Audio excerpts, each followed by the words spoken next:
Join us for another day on the water with the quickest competition boats anywhere. The power, the speed, the excitement that is USF1 Powerboat Racing. This is your Pit Pass.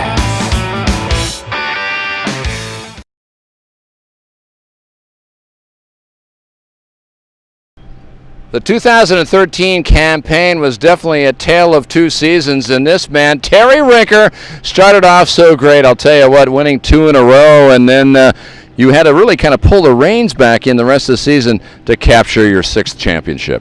Yeah, Steve, it was great. The first race we came out here, the team was ready to go, and we were able to take the first race and the second race. So, kind of had to be a little careful for the remainder of the season. Don't want to have a DNF or anything to take me off the podium. So it all worked out great in the end.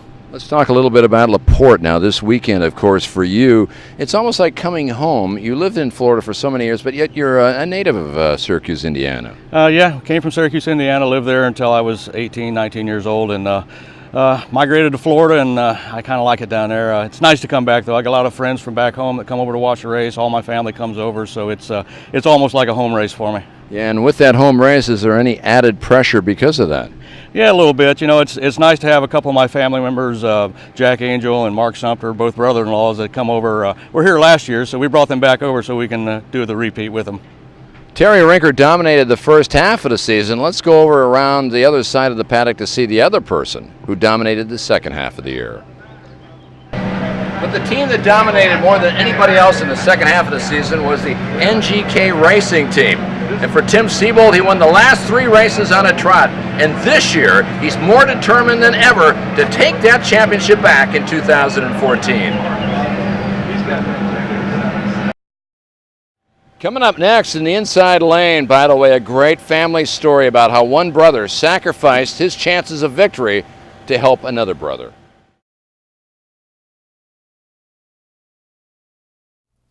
Racing can be a fickle mistress. You can get through an entire weekend of racing without a single mechanical issue. Then there are days you just as soon forget. On the first day of testing for the Maple City Grand Prix in Laporte, Indiana, Mandana Enterprises driver Jose Mandana Jr. barely got 3 laps in before experiencing engine issues and had to be towed to the beach. Back in the pits, the team pulled the heads off and found something that left them dumbfounded. There it is. Found it. There's right there. Big chunk of something. Not sure where that's from. It's squared off. I don't know what that's from, Junior. I don't know. It's just like this. Puzzled by what they found, they asked NGK team driver Tim Siebold for his opinion, and the news wasn't good. Yeah, I got that. This is what came out of it. Here. Perfectly squared off piece. I'm not even sure what the hell that is. So, well, I mean, the easiest thing you can do is pull that piston out. Almost looks like a piece of ring to me. You think so? That Yeah. might be what it is. See? Yeah, you know what? You're right. That might be what it is. That's what it looks like. I Yeah. don't know, but that's what it looks like. Well, junior and senior are less than happy. There's a tree, as you can imagine. Losing their primary race motor before the first race of the season laid a pall over the Mandana camp. But Jose's brother and number 2 driver Carlos refused to let his brother's weekend end. Find out what transpired next when Stephen J. Michael interviews Carlos Mandana in this installment of The Inside Lane.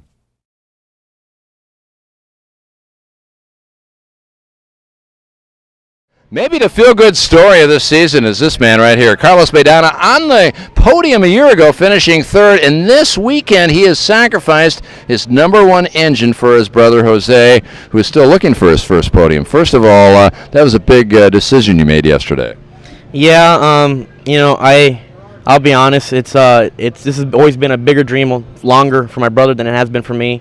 And I got to realize many of my goals already, and I felt like this weekend was more important to help him realize some of his now. So, of course, you guys have been working, testing down in South Florida. How's it going so far as you prepare today? Very important for qualifying. It's been going pretty well. We figured a couple things out with the boat. I'm starting to get a little bit more comfortable after my multiple accidents in the same day that last year, and I'm starting to get back into my old self, and the team's starting to get a little more organized, and everything's starting to get a little better, and we're gonna get there. Hey, you were the Rookie of the Year a year ago. Now, how much confidence can you carry over winning that great award? I feel like I can bring a lot of confidence, but the most important thing is just not to get arrogant or cocky with it. I feel confident that the racers around me know that I'm here to stay, and that, I feel confident that they respect me on the race course. The only thing I want to be more confident is what I can do with my boat, and where I can put my boat, because I'm here to compete and I want to win. All right, step number 1 this weekend. We'll keep an eye on Carlos and see how this Nut House-sponsored Yacht Club driver does and pans out. Maybe we can get him 2 podiums in a row here in Laporte. Tammy Wolf and Tyler Welch tangled in turn 4 during Sunday's preliminary heat, and while Tammy's ride was repaired for the final, Tyler's boat sustained damage so severe it might keep him out for the rest of the season. The good news is neither driver was hurt. So Tammy, you and Tyler are kind of tangled up out there. Could you kind of tell us what happened? There was just a lot of boats in corner 4, and unfortunately Tyler was on the inside of me, and it's a different perspective from every boat. We just kind of tangled up a little bit, and unfortunately when we went down to the right-hand corner, the boat couldn't turn, and I got tangled up a little bit more, but that's boat racing, and we'll just fix it and keep on going. All right, thank you. Thank you. Well, on this big 3-day weekend, it started on Friday when all of a sudden the wind kicked up, and at the same time, drivers were adjusting to the new course. And on top of that, a great story between brothers for the Madonna family. Then on Saturday, 3 exciting things happened. Terry Rinker set the fast time for qualifying. And then in the match race, Tim Seibold came away with a victory. And the one heat for Formula One, well, a different name. Chris Fairchild came away victorious. So an exciting 2 days. We can't wait to get to today's final.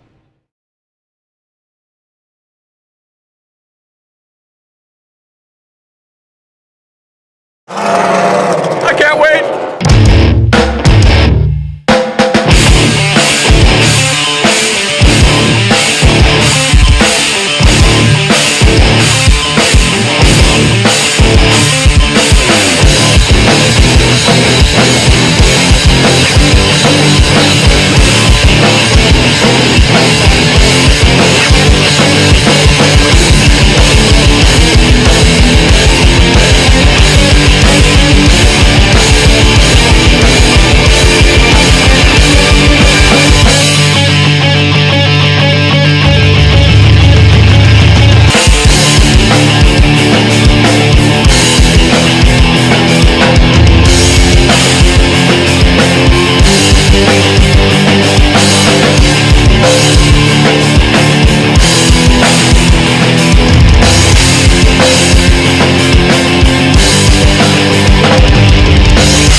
Where's your souvenir?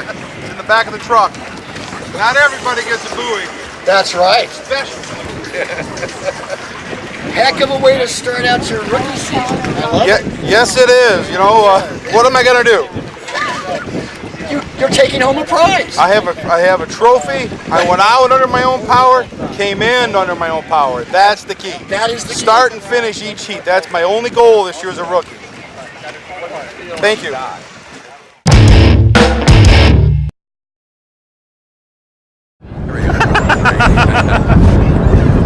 Chris Fairchild, who was a speed demon yesterday, and he won the first heat race of the weekend. And for you, Chris, 3rd place, okay, another podium. This seems like you're owning real estate here on the podium. Top 3 finishes become the norm for you. And tell us about today's race for you. We're consistent. We're still struggling on matching budgets, but we seem to be able to match horsepower.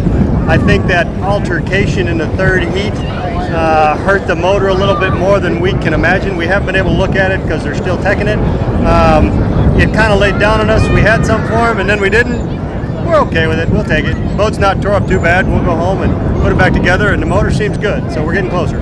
Bay City, not a bad place. You've done well there in the past. Ooh, I like Bay City. Give me that rough water. All All right, he's going to be ready for Bay City. He'll be ready to be rough and ready. Let's see if he can do it on the Saginaw River. We're just a matter of a few full moons to get there. We'll see you in about 30 days' time. Can't wait, Steve. It was great having all you guys, having you back. Great to have all the officials here. Our new camera guy. Everything is fantastic. The series is really on track this year. Chris Fairchild, a true gentleman racer and a real winner. Let's see how he does when we go to Michigan. Well, for Tim Siebel, the winningest driver ever on this tour with 33 career victories, it looked like 34 was almost in the back pocket, but that's what's so tremendous about racing. You got to get it home at the last second, and boy, it looked like you had the victory, but then all sorts of things started to develop for you, and it was tough those last couple of laps around. Tell us what happened. Yeah, you know, it's a long race, 35 laps, anything can happen, and unfortunately we had a couple things break. Propeller broke, the gear case ended up going away because it shakes it apart, but you know what, the NGK team, it wasn't the smoothest weekend. All my team members did a fantastic job, and I just wanted to try and go out there and work as hard driving as they have in the pits all weekend, so I just want to say thank you to them. And I'll tell you something, the big thing was the crowds with you is you've got to go into confidence in the Bay City. You've won that race so many times, but yet you know that you've got the speed to beat anybody here this year so far. Well, I wouldn't say we were the fastest today. You know, I think Terry and Chris had a little on us, and I think we were maybe a hair better through traffic. But, you know, that's why they call it racing. You know, we run the heat races and you got a half a fuel load, then you go into the final, you got a full fuel load, and it's about 80, 90 pounds difference. So, you know, it's fun. That's why I'm still doing it at the ripe old age I am. So we'll go get them next time. All right, ladies and gentlemen, Tim Siebold. First time he has lost in a year, but he's determined to get back to the victory column when we go to Bay City coming up in 3 weeks' time. Well, here he is, the winner to start this season off. Yes, and of course, for Terry Rinker, congratulations. What a wild and dramatic race today. You led early on, you lost the lead, you got it back in the very last lap. Yeah, it was tough, and I can't say enough about my Amsoil team. Just, you know, keep pushing me during the race. We had an issue, we lost a propeller 5 laps in, and just one of the blades went off, and it started shaking bad, and the crew chief just kept egging me on, keep it up, you know, and Timmy came back to us. I think he had a little trouble late in the race, and we were able to stay close enough to overtake him at the end. Well, a year ago you won this race, and then you fought hard to hold on to the championship. It's nice to start off #1 again this year. Oh, absolutely. I mean, the first race winning, you know, it's always a big boost for the morale of the team and for me too, you know. And we'll go into Bay City in a couple weeks, and hopefully the Bay City's been good to me in the past few years. I hope to pull another one off there. Well, you did it 2 in a row a year ago. Let's see if you can do it in 2014. Big congratulations, a great day for you. Terry Rinker, ladies and gentlemen, your winner. Congratulations. All right, thanks, Steve. Thanks for the city of Laporte, too, for having us here. A great race site. I can't wait to come back next year.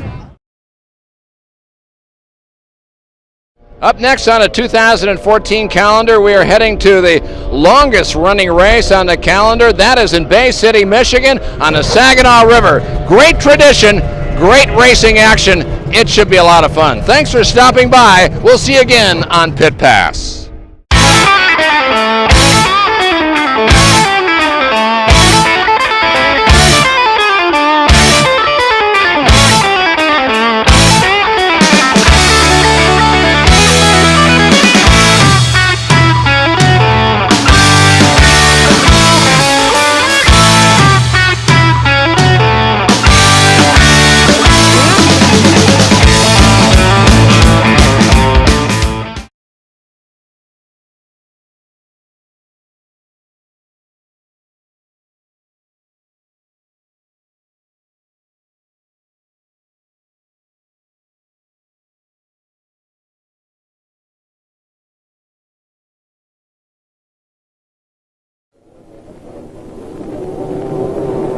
In marine racing, this is known as an outboard performance craft.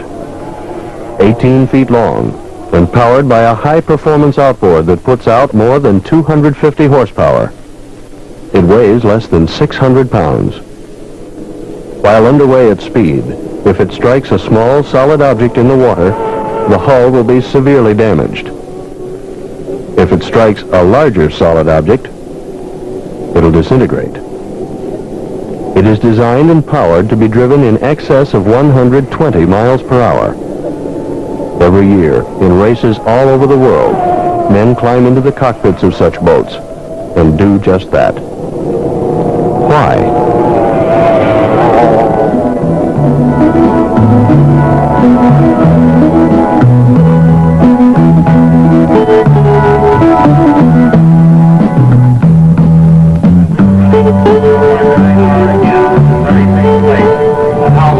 Time is really flies. Let's hear once again for another one of these fabulous starts. Coming up now on 1 minute, we have 10 seconds to the 1 minute gun. 10 seconds to the 1 minute gun, drivers.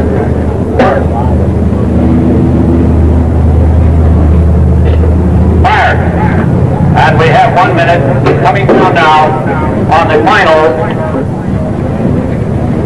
50 seconds. And now those butterflies really start getting big. Flapping inside and nervous tension. Will that engine start? Will it take off? I've got to keep my eye on the boat on my right. I've got to make a good safe start. Got to get up there. Coming up now on 30 seconds to the start. Each driver is obligated to watch the driver on his right all the way up the river.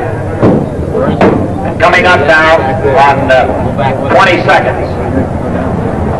Slim Bedger drivers, wishing you good luck, a good safe race in 15 seconds. Now for the final countdown.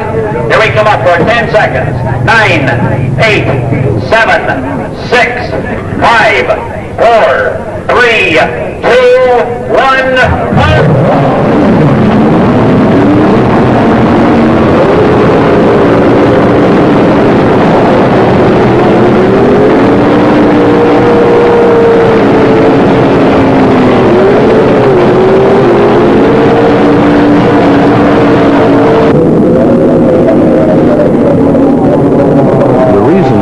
Manufacturers of outboard motors foster outboard racing and field professional, well-supported teams is easy to understand. It's a highly competitive industry, and any new improvement in outboard performance gives the company who developed it a tremendous sales edge in the marketplace.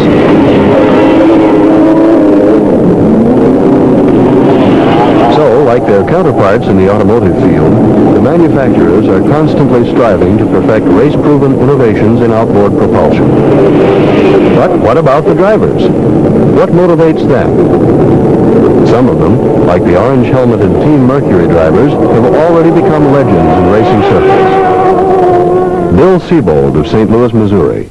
More than 44 records in worldwide competition.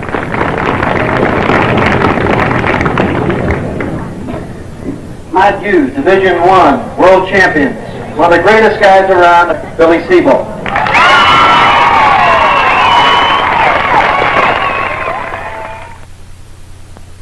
Earl Bunce, Nashville, Tennessee, the youngest member of the team. His first year out as a driver, Earl won 16 races in a row, including the big St. Louis Grand Prix. And Reggie Fountain, Greenville, North Carolina, two-time world champion. These men, along with Team Mercury's two European circuit drivers, Englishmen Tom Percival and Roger Jenkins, both multiple record holders, all have one thing in common. Regardless of the obstacles, they go flat out to win. And again, in international races, both here and abroad, they've brought great honor to the United States. Yet, unlike other competitive sports, no racing boat driver, factory or independent, ever got rich in a cockpit.